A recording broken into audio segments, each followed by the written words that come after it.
అంటే నాకు తెలిసి అంటే చంద్రబాబు నాయుడు గారు ఎవరినన్నా ఎన్నికల్లో పోటీకి నిలబడితే తన సర్వశక్తులు ఒడ్డుతాడనేటువంటిది ఒక టాక్ ఉంది కదా. విచిత్రంగా ఉంది. నాకు ఏ శక్తి కూడా అతను అసలు శక్తి కాదు. నాకు అతను నష్టం చేసి ఒక విధంగా చెప్పాలంటే ఓటేయడానికి వచ్చేసి ముఫాఖాజా కాలేజీలో వచ్చి ఏం చెప్పడం, నేను అధికారంలో వస్తే మళ్ళా కౌన్సిల్ రద్దు చేస్తా అంటే ఇమీడియట్ అదే రోజు అందరు మెసేజ్ పెట్టి కౌన్సిల్ రద్దు చేసేవారికి ఆ క్యాండిడేట్కి ఎందుకు ఓటేస్తారని చెప్పేసి పోతే అందులో ఒక 10,000 ఓట్లు పోయినాయి నావి. లేకపోతే తంపింగ్ మెజార్టీతో గెలిచేవాడిని. బీజేపీ కన్నా 10,000 రికార్డెడ్ ఉంది, చూసుకోండి ఎక్కడన్నా రికార్డెడ్ ఉంది. అంటే అధికారంలోకి వస్తే నేను రద్దు చేస్తాను మళ్ళీ కౌన్సిల్ అని చెప్పాడు. ఇమీడియట్లీ క్యాండిడేట్స్ అందరూ కూడా మెసేజ్లు పెట్టారు, రద్దు చేసేవాడికి ఓటు ఎందుకు వేస్తారు, సపోర్టెడ్ బై ద టీడీపీ. అంటే టీడీపీ ఎంబ్లం ఉండదు, but supported by the TDP అని ఉంది, ఆ మార్క్ ఉంది. సో దానివల్ల నిజంగా ఒక విధంగా చంద్రబాబు నాయుడు లాంటి వాళ్ళు ఈ విధంగా చేస్తారని నమ్మలేదు. అందుగురించి కొంచెం బాధిస్తాం. అదేవిధంగా అడిగాను, అడిగితే ఐఎమ్ సారీ శ్రీనివాస్, నువ్వు ఇంత బాగా చేస్తావు నేను అనుకోలేదు అన్నాడు. అంతే, ఒకటే మాట అన్నాడు. షబ్బాస్ అని చేసాడు, అయిపోయింది భుజం పైన. సంతోషించాము. ఇప్పుడు లేకపోతే మళ్ళీ అవకాశం వస్తుంది కదా, నాకు సనత్ నగర్ ఇస్తాడు.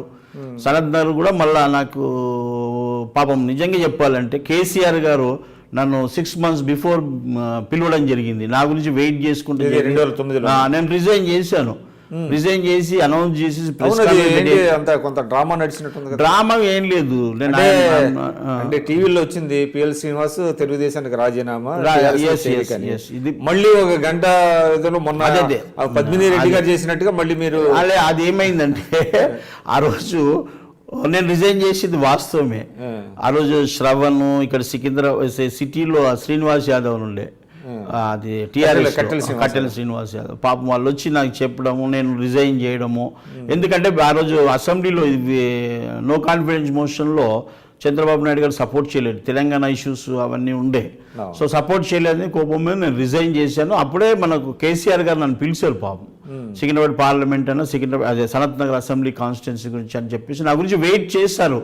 వెయిట్ చేస్తే మధ్యాహ్నం అయింది, లంచ్ పోయారు, 4 o'clock రమ్మన్నారు. అంత లోపల అది కాలేజ్ ఉంది కదా సెకండరీలో, కాలేజ్కి టీడీ జనార్దన్ ఇంకో అతను చౌదరి ఇద్దరు వచ్చేసి నా దగ్గరికి వచ్చి కూర్చున్నారు. బాబు గారు మాట్లాడము, బాబు గారు ఏమో అప్పుడు బస్ యాత్రలు ఉన్నారు. 1 hour మాట్లాడండి. 1 hour మాట్లాడి శ్రీనివాస్ అట్లా కాదు, I'm also supporter of so and so this thing, నీకు తప్పకుండా సనత్ నగర్ టికెట్ ఇస్తాను, సనత్ నగర్ ఇచ్చేస్తాను అని చెప్పేసి ఆ టికెట్ గురించి అని కాదు మంచిగా నచ్చి చెప్పాడు. నచ్చి చెప్తే ఆ రోజు నిజంగా చెప్పాలంటే నేను ఆ రోజు కేసీఆర్ గారిని డిష్ చేసినట్టే అనిపించింది. ఆ తర్వాత మళ్ళా సేమ్ అదే పొజిషన్కి వచ్చేసారి పిలిచేసి నీకు సికింద్రాబాద్ ఇస్తాను, సనత్ నగర్ శ్రీనివాస్ యాదవ్కి ఇస్తానని చెప్పడం జరిగింది. ఆ తర్వాత మళ్ళీ నేను నమ్మాను. అది అంతా జరిగిపోయిన తర్వాత శ్రీనివాస్ యాదవ్ గారు గెలిచి టీఆర్ఎస్కి వెళ్ళిపోయారు. అయితే ఆ తర్వాత నన్ను కరీంనగర్కు ఫస్ట్ మీటింగ్ తీసుకెళ్లారు. ఎవరు? 9 నరసింహారెడ్డి గారు, సార్ పిలుస్తున్నారు మీరు రావాలంటే మంచిదని కరీంనగర్లో ఫస్ట్ మీటింగ్లో నేను జాయిన్ అయినాను.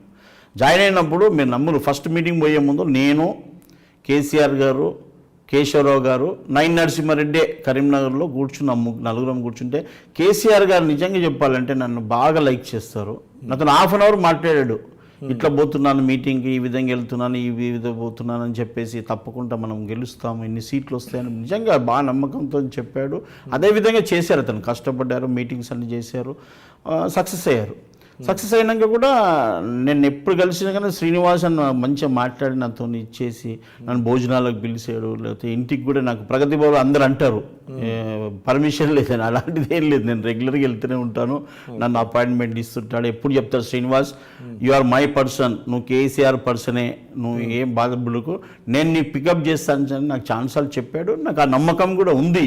అదే కాకుండా నాకేంటంటే నేను రాజకీయం చాలా చూశాను, అందరినీ చూశాను.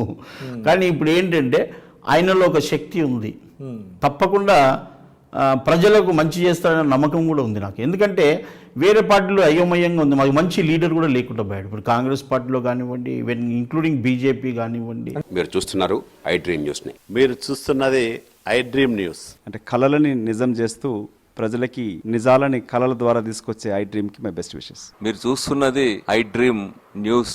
మీరు చూస్తున్నారు I dream channel. For more videos please subscribe I dream. మరిన్ని వీడియోల కోసం ఐ డ్రీమ్ని సబ్స్క్రైబ్ చేయండి. Please subscribe I dream. And I am very much satisfied with the way interview went on. Kindly subscribe to iDream. For more videos, subscribe to iDream. and loads of fun entertainment and content. Do watch iDream.